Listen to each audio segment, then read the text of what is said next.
But because of my work as a journalist, I've found myself in collusion with the state, with the ruling party, with the corrupt politicians in my country. What stirred me to start focusing on these issues, ordinarily I'm a foreign correspondent, and some of the stories that I have been doing since 2018 are not the kind of stories that I would ordinarily do because they are not of interest to the foreign audiences in Europe and America whose organizations I work with. But I focused on these issues because they affected the people around me daily. So for you to get an understanding of how bad things are, right now the whole of Zimbabwe, with 15 million people, does not have a single working radiotherapy cancer machine. So if you get cancer today in Zimbabwe, you've got a death sentence, you are gone. The cost of getting healthcare outside the country is prohibitive, it's extremely expensive, so only the wealth are able to live, and most of them are surrogates of the ruling elites. In Zimbabwe, 2,500 women die every year giving birth. The biggest hospital in Zimbabwe has got only 2 maternity theaters. They were built in 1977 by the colonial government. Only one of those maternity theaters is working.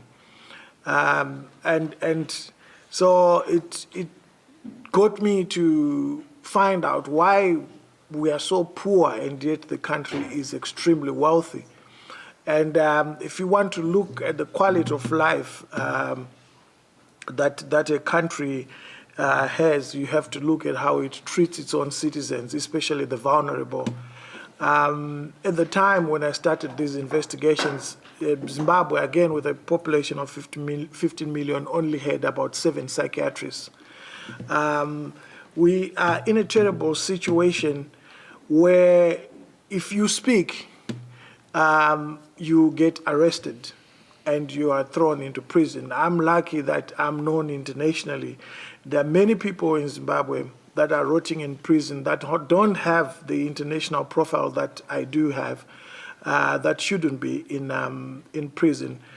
In 2020, we found ourselves, like the rest of the world, facing the pandemic, COVID-19.